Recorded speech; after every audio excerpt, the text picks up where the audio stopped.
this week, the American Israel Public Affairs Committee, better known as AIPAC, held its annual policy conference here in Washington, D.C. And if you happen to be passing by and saw protesting, dancing, chanting, singing outside, you may have encountered our next guest. Mira Revesz is an organizer with If Not Now, and If Not Now is a group of young Jews working to end the organized Jewish communities, you might say the Jewish establishment's support for the occupation through nonviolent direct action. So Mira, first of all, thanks for coming on the show. Yeah, thanks so much for having me. Secondly, it does my heart good, since I was a young Jew many years ago. It does my heart good to see you guys out there. Why protest AIPAC? Yeah, so AIPAC has done more than any other organization to further support for the occupation by lobbying in Congress and by a number of other political actions. And we were there to say that we will not let them use our names as American Jews to uphold the occupation. And we were out there to demonstrate that we were standing for the freedom and dignity for all people. See, this gets to, a number of really important issues, but one of them was, it always used to bother me when people would introduce themselves or be introduced on television as the spokesperson or a spokesperson for the American Jewish community. I would feel like, did I miss the election? Did I not get my invitation to the convention? Or so that's number one, what makes a spokesperson for the American Jewish community. But number two is, do you guys know, and do you personally know, how the American Jewish community, AIPAC's position, it seems to me, has always been consistently in support of the Israeli government, especially the Likud government, the Netanyahu government, it seems to me, is well outside the mainstream of Jewish thought in this country. But do you guys know if that's the case? Have you seen polling or anything on that issue? That AIPAC. No, in terms of how Jews feel about, American Jews specifically, about the Netanyahu government's policies or about the occupation of Palestine? Yeah, so a recent Pew report actually showed that the majority of Jews, when asked about the occupation, do not support it. And it was interesting that you brought up that AIPAC has consistently lobbied for the Israeli government. There have actually been times that the Israeli government has wanted to take more moderate approaches, and AIPAC has lobbied against them for more extreme approaches. This has happened a number of times in recent years. Well, that's really interesting, because now you have the new U.S. ambassador to Israel, Friedman, who is an extremist, in my opinion. And I'm going to guess, I didn't know that, first of all, so thanks for telling me, Mira. But secondly, I'm going to guess that that's because AIPAC has some funders or big donors who are very extreme on this issue. But do we know why it is that they take that position? Well, AIPAC has been lobbying for the U.S. Embassy to move from Tel Aviv to Jerusalem, actually since 1995.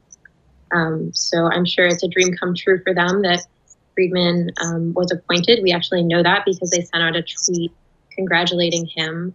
And to me, that's really the epitome of what the far right, pro-Israel at any cost side of this political government looks like. And it's really terrifying to me to see that the embassy could move, because that really, it symbolizes that the occupation is, that for them, they want the occupation to be there to stay. Yeah, and if the occupation is permanent, I could tell you what I feel, but maybe it's more important to find out what you guys feel. I think there are a lot of reasons to oppose the occupation of Palestine. But to me, the number one reason is moral. It's just wrong. But what do you guys think? Your members, I mean, you could say tactically it's unwise for the long-term survival of Israel. You could say morally it's wrong to oppress other people and take their land and deny them self-governance. There are multiple reasons why one might support ending the occupation. But do your members have a consensus view on it, you think? Yeah, so we see the occupation as a system of violence and separation that has made life a daily nightmare for Palestinians. And we see it as a moral disaster for the American Jewish community, as long as we don't make it clear that this is not what we want and this is not what our Jewish values have taught us to stand for. Okay, and great. And tell me what you mean by a moral disaster for the Jewish community. Let's talk about that for a second. What do you mean by that? Yeah, so at least for me, I think I hear the occupation talked about a lot as a way to like ensure the safety of the Jewish people or ensure the safety of Israel. And I just know deep in my heart that our safety cannot come at the cost of freedom and dignity of other people. It cannot come at the cost of human rights, of civil rights, of economic rights of Palestinians. That is not what liberation looks like, and that is not what will lead us to be a joyous, flourishing, liberated Jewish people. I saw a rabbi once in California say, and he got in trouble for this, by the way, with his congregation. What he said was that the older Jewish community, the one that's still dominant, I think, in terms of contributions, in terms of political influence, in terms of organizations like AIPAC, what he said was that community is post-traumatic, and that by acting out of trauma, it is doing things that are wrong, morally wrong, because it hasn't seen, it's not willing to step back and see the big picture. It's reacting instead of acting. What do you think about that? I think that's really real. I think we see the trauma in our community and we acknowledge it and we have empathy for it. But we also cannot allow it to be an excuse to create endless trauma for another group of people. Part of the reason that our organization focuses on targeting the American Jewish community is that we actually want to be the ones to lead our community out of that trauma. You might have seen in our action that there is a lot of symbolism surrounding Exodus and moving out of Mitzrayim, out of that narrow place, into a place of joy and liberation. And that's really what we're trying to do with the American Jewish community. That's a beautiful sentiment. I really appreciate that. So so you guys had this action outside AIPAC, and it sounded like a very Jewish action in the sense that you were drawing on Jewish traditions, Jewish beliefs, in order to structure that. What kind of reaction did you get, if any, from people going in and out of the conference? So we didn't interact a lot with AIPAC members. The most interaction that I saw, which was really difficult for me, as you may know, there were members of the Jewish Defense League there, and they got very violent, horrifically violent with some other attendees of different protests.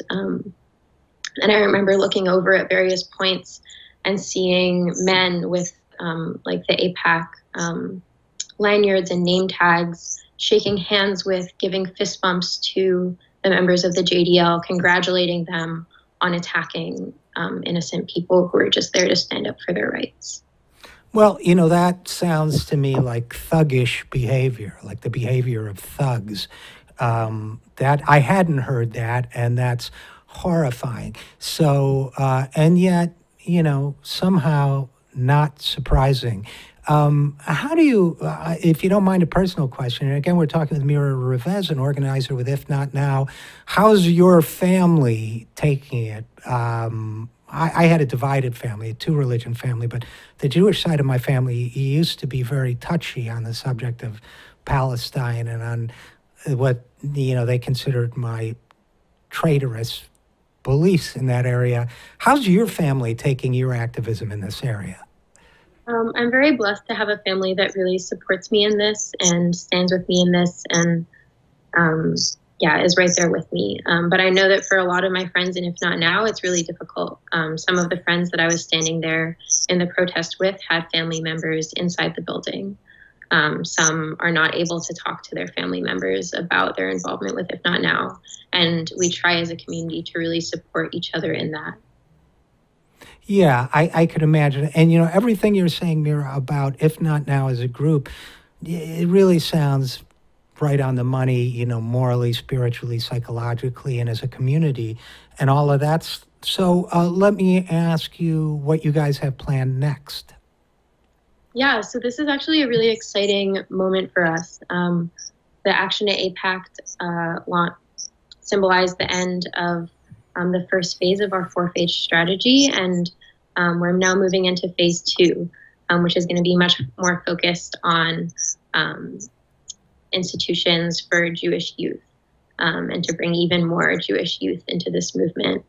And I'm just so excited to see the ways that If Not Now is going to grow. I've been involved for a year at this point, and it's really been incredible to see our growth even in that 1 year. We've now trained over 1,000 members at our orientation trainings. We have chapters in 11 cities. Tens of thousands have showed up to our public protests, and millions have watched our videos online. And I'm just really excited to have more and more people join us in these next steps. It sounds like what you're really doing now is building a community. Yeah, I felt that a lot. When I joined If Not Now, I sort of knew I was getting myself back into Israel-Palestine organizing, but what I didn't know was that I was really joining a Jewish liberation movement, and a movement that has been an amazingly supportive community for me. Well, that's great. And where can people go to find out more about If Not Now? That's a great question. You can go to our website, ifnotnow.org. You can search us, and we also just launched a new website because in the 50 days leading up to the 50th year of occupation, which will be marked on June 5th, there's going to be a lot of stuff going on. We're going to have a lot of actions. We're going to have community dinners during Passover. So there are a lot of different ways to get involved right now. And I really hope that anyone listening will join us. And I take it that your name comes from, I think it was Rabbi Herschel, who said, "If not now, when? If not us, who?" Right? Yeah, it's a Rabbi Hillel quote. Rabbi Hillel, I'm sorry. Yeah. Okay, well, thanks for the correction, and thanks for all the great work. And Mira Revesz, organizer with If Not Now, thanks for coming on the program. Yeah, thanks for having me.